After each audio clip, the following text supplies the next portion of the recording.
Hello दोस्तों, हमने अपने इस चैनल पर मुगलों से जुड़ी हुई कई सारी वीडियो को हमने डाला है। अगर आप मुगलों से जुड़ी हुई बातों को जानना चाहते हैं और मुगलों से जुड़े रहस्यों के बारे में जानना चाहते हैं तो आप हमारे चैनल को विजिट करके आप मुगलों के बारे में सारी जानकारियां ले सकते हैं। तो दोस्तों, आज का वीडियो होने वाला है सच्ची प्रेम कहानी पर। यह कहानी हीर और रांझे की सच्ची प्रेम कहानी है। तो चलिए वीडियो को आगे बढ़ाते हैं। ऐसे दुनिया में कई प्यार के किस्से और कहानी जो हमें प्रमाणित करते हैं कि सच्चा प्यार ना कभी हारता है ना कभी झुकता है, वो हमेशा अमर रहता है। चाहे दुनिया कितनी भी जालिम हो जाए, आखिरी में जीत प्यार की ही होती है। इन्हीं कहानियों में से एक कहानी है हीर रांझे की, जो प्यार की ऐसी अमिट छाप छोड़ी जिसे दुनिया आज भी याद करती है। उनका प्यार अमर है। आइए जाने हीर रांझे की सच्ची प्रेम कहानी के बारे में।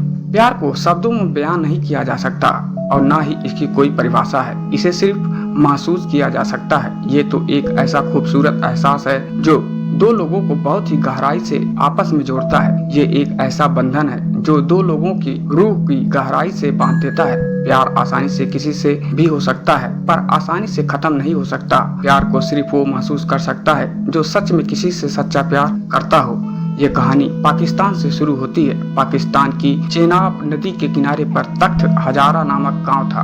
मौजू चौधरी गांव का मुख्य जमींदार था। उसके 4 पुत्र थे और रांझा उन 4 भाइयों में सबसे छोटा था। रांझा का असली नाम डीदो था और उसका उपनाम रांझा था, इसलिए उसे सभी रांझा कहकर बुलाते थे। रांझा चारों भाइयों में छोटा होने के कारण अपने पिता का बहुत ही लाडला था। रांझा के दूसरे भाई खेती में कड़ी मेहनत करते रहते थे और रांझा बांसुरी बजाता रहता था, जिस कारण उसके भाई रांझा से नफरत करते थे। रांझा को बचपन में ही खूबसूरती से इश्क था। उसने अपने लिए सपनों में ही एक हसीना की तस्वीर बना ली थी। रांझा बड़ा ही आशिकी मिजाज था। 12 साल की उम्र में पिता का साया उसके सिर से उठ गया था और भाइयों से विवाद हो गया था। अपने भाइयों से अलग होकर वह सारा दिन पेड़ों के नीचे बैठा रहता था और अपने सपनों की शहजादी के बारे में सोचा करता था। एक बार एक पीर ने उससे पूछा, तुम इतने दुखी क्यों हो? तब रांझा ने पीर को अपने द्वारा रचित प्रेम गीत सुनाए, जिसमें सपनों के शहजादी का उल्लेख था।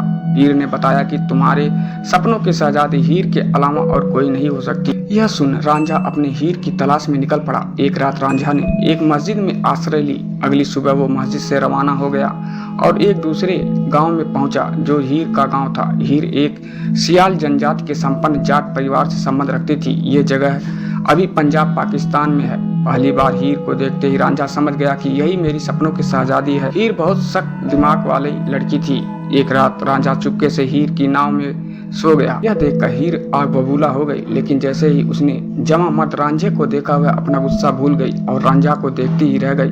तब रांझा ने उसे अपने सपनों की बात कही। रांझे पर फिदा हीर उसे अपने घर ले गई और अपने यहाँ नौकरी पर रखवा दिया। हीर के पिता ने रांझा को मवेशी चराने का काम सौंप दिया। हीर रांझा की बांसुरी की आवाज में मंत्रमुग्ध हो जाती थी और धीरे धीरे हीर को रांझा से गहरा प्यार हो गया। वो कई सालों तक गुप्त जगहों पर मिलते रहते थे, लेकिन हीर के चाचा को इसकी भनक लग गई और सारी बात हीर के पिता चूचक और माँ मालकी को बता दी। अब हीर के घर वालों ने रांझा को नौकरी से निकाल दिया और दोनों को मिलने में से मना कर दिया। हीर को उसके पिता ने सैदा खैर नाम के व्यक्ति से शादी करने के लिए बाध्य किया। मौलवी और उसके परिवार के दबाव में आकर उसने सैदा खरा से निकाह कर लिया। जब इस बात की खबर रांझा को पता चली तो उसका दिल टूट गया। वो ग्रामीण इलाके में अकेला दर दर भटकता रहा। एक दिन उसे एक जोगी गोरखनाथ मिला। गोरखनाथ जोगी संप्रदाय के कानफट समुदाय में था और उसके सानिध्य में रांझा भी जोगी बन गया। रब का नाम लेते हुए वो पूरे पंजाब में भटकता रहा और अंत में उसे हीर का गांव मिल गया जहां वो रहती थी। वो हीर के पति सैदा के घर गया और उसका दरवाजा खटखटाया। उसकी आवाज सुनकर हीर बाहर आ गई और उसे भिक्षा देने लगी। दोनों एक दूसरे को देखते रह गए। रांझा रोज फकीर बनकर आता और हीर से भिक्षा लेता था।